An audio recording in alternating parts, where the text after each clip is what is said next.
we are almost culturally, in my opinion, predisposed to disregard the full cycle of history. We have an entrepreneurial energy toward creation or recreation of new things. Whether we like it or not, we are inside of a long game. And so long games require long plans, long strategy, and a long respect for history. What should we be looking for? Historical precedent and paying attention to our own framing arguments in light of said historical context. Alistair, there are many macro trends that we can look at today, and many which don't show up in the financial data. But you and I, again, we talk about these often. The demographic changes, the generational shifts, the cultural changes, social behaviors that are, again, moving through the economy, not events, but as we would say, processes happening over time. How do some of these shifts weigh into the way a full cycle entrepreneur could be looking at their position in the current market and wanting to protect that position or protect the ability to grow and navigate this volatility? What's typically missing out there that most people just don't, and certainly economists and pundits don't bring about, focusing on just small data inflection points here, there, or the other, and people get all tied up in small data points, but are missing, I think, the bigger picture. Yeah, and it's a great question, and it's one that has my attention at all times. Historical precedent is super valuable, and particularly in the West, I've found, particularly in the United States, which, God bless the USA for having me. I mean, I continue to be the luckiest man you'll ever meet. If I ever get grouchy or miserable or feel hard done by, I just have to remind myself, you live in America. Live in America. So, but having said that, there is the United States, even the idea of democracy is a very new idea. The United States is very new in many ways. And so we are almost culturally, in my opinion, predisposed to disregard the full cycle of history. There are pubs in Scotland that are older than the United States. With that comes an almost institutional memory and understanding for the good times and the bad. The Great Potato Famine feels like yesterday to someone in Ireland, even though it was 100 years ago. So what's that about? What's that about for us? This is combined with America's remarkable ability to reinvent everything all the time. So we have an entrepreneurial energy toward creation or recreation of new things, together with a very short, not just geologically speaking, but politically speaking, idea of America. And that tends to make us overlook or disregard our elders. To me, if there were one thing that I wish I could bring from Africa to the United States, it's what we do with and how we treat our elders. This is completely off the point. I'm sure I'll come back to what is it that we should look for, but I'm just setting the stage on the macro level. In Africa, certainly in the Ndebele cultures, Zulu culture, influences and so forth that I grew up among, there's an old saying that when an old man dies, a library burns. In the United States, when an old man dies, a new spot has opened up at the assisted living facility. At least this is and I think this is a tragedy. It's not a judgment. To me, this is a travesty. Why do I mention all of this? It's probably of no real utility, except to set the table for our lack of respect almost, or lack of paying attention to the power of history. So historical context is incredibly valuable. Let's take, for example, my own experience. As we sit, you and I have just, as of 5 hours ago, closed the sale on a veterinary hospital that I bought 5.5, 6 years ago. When I bought this hospital, it was just a tiny little clinic. It was one doc, 3 days a week. It's now a 6-doctor hospital, 8,000 square foot facility, et cetera. So it's changed. But I had looked at multiple practices to buy at the time. And most of them were priced at about, much like a dental practice, 70 to 80% of collections, which is to say, in the veterinary space, about 3 times EBITDA. Everyone loves EBITDA. Of course, don't get me started on that. But so this was the historical average, even inside of my own very tight historic experience. It's the first vet clinic I've ever bought 6 years ago for about 3 times its EBITDA. And here I've just closed on, granted it's a facility significantly larger than it was, at 13 times EBITDA. This is not about me, but it's about the importance of historical data sets. What is it that has changed in the veterinary industry in the last 6 years? Nothing. It's not as if dogs have suddenly grown 2 heads or 6 legs or no longer need medicines or need more medicine. This is not the case. What has changed is the cultural association of value to this industry. Why? Because it has shown historically a degree of resilience in the contraction and expansion of the economy.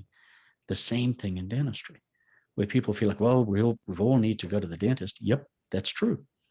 People love their pets like their own grandkids. Yep, that's true. Believe me, I have the profits to prove how true that is. It's real. Equally, well, everybody needs a place to live. Yes. No one's making any more land. We all need a house. Everyone's moving here for the lifestyle. These are all stories that we use to justify logically what is actually a purely emotional frenzy. Maybe not a frenzy, maybe a panic. While it's true that everybody needs a dentist, it's true that veterinary space has been doing very, very well for many years. Does that justify 13 future years, in my personal example, of income to be paid for it now?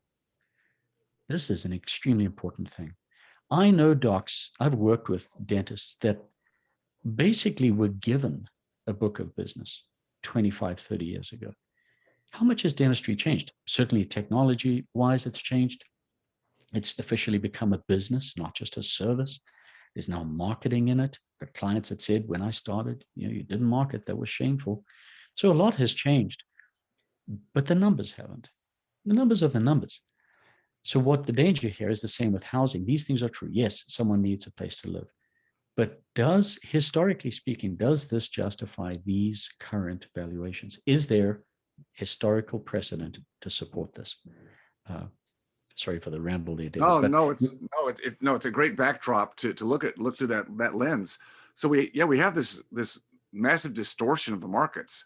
We've experienced those who can go back to the 70s, where we had a lot of inflation and we had interest rates because Paul Volcker came in as the Fed chairman, and it was to beat down inflation. And so the politics of that time granted a person like Paul Volcker to come in and do what he did.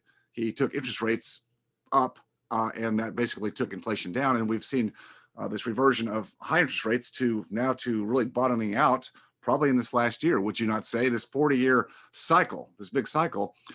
And then amongst that, we've had just these massive increase of debt, a lot because of the shielding of the U.S. economy. The global reserve currency kind of is given a free printing press or a credit expansion that allows the politicians and really the voters of the country to say, oh, no problem, no problem. So as you would call it, hot money, low interest rates, expansive credit. And so now we have this really distorted marketplace where, as you said, where's the real value? So I'm going to give that little bit to you. Help us kind of work through that. And again, as entrepreneurs, as small business owners, how do we need to look at that? How do we position for that? We have current assets. We might think we might want to expand because right now the business is there. But then, not to throw another widget in, but we have a hard time with labor right now. Do we sell right now and take some chips off the table, as you just have done very well? Where do we put that money? So there's a lot of questions there. I'll let you just take whatever you want to, and please go down any rabbit hole you wish. It's wide open. That's tempting for me. So it's a dangerous temptation. Your poor friends and listeners. At its root, the sense of what do we do? There is an impatience that we suffer in the West. It's that same lack of historical context and remembering something that I need to apparently be reminded of every week of my life, which is that I'm playing the long game. Certainly we have short game versions of it, but we're all inside. If everything goes well, whether we like it or not, we are inside of a long game.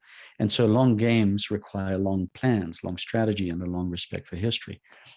Interest rates themselves are a great example of it.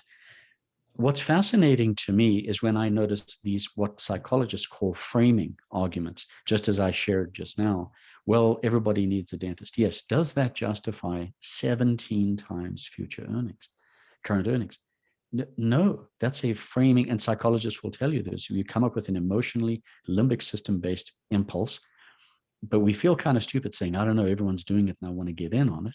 So instead we say, oh, well, it's a very defensive industry and it's got these, and we could drop terms like EBITDA, which most don't even understand.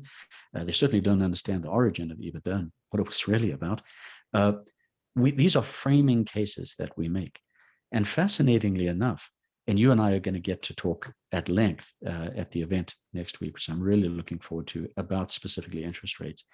And I think I think this is a conversation we'll look back on a time and say, what was it that we were expecting and why at the time? What were we thinking?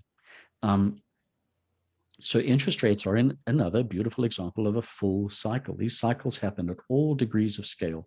Just as Apple trades intra-minute, so too do interest rates trade around the world over centuries, literally centuries. James Grant of James Grant Interest Rate Observer, profoundly academic, smart man, makes the case that interest rates are lower than they have ever been in 2,500 years. If he's got data beyond data, that seems, at some point, that old Yogi Berra, when something's not sustainable, it's likely to end. At some point, that'll end. But where and how it ends will, of course, like the whole thing of getting here, will be a process, not an event. So interestingly, to come back to this framing issue with interest rates, we see it even amongst those that we know, love, like, work with, and respect, that, well, I realize things are really expensive right now on a historical basis, whether it's houses or stocks or what have you. By any measure, we're at historical extremes. In fact, the Case-Shiller uptick in monthly increase of 1.8%, you and I discussed the other day, in the month of May, eclipses only the prior peak of 1.5% one-month increase back in March of 2005. That's probably worth paying attention to, because we know what happened following the 2005 peak. Again, no prediction required, just a respect for historical precedent. So here we have friends, mates, business partners, ourselves saying, we know stuff's really expensive, but money is so cheap right now. And so I should borrow, I should leverage, I should take equity out, or whatever the version is. There's no precedent that I can find, as somebody that studies this and loves it and looks back as far as I can, for cheap money, which is what the narrative is. Well, we might as well borrow it now. Worst case, I've heard people say, I'll borrow it and just sit on it and see what opportunities present themselves. That is a monstrously large arbitrage bet. But I don't know of any period in history where the inducement to borrow money because it was cheap was not also offset on the other side of the balance sheet by completely unjustified asset valuations. Why? Because the one creates the other.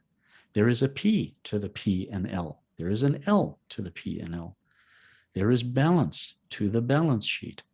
This notion as an example that all money cashes on the sidelines.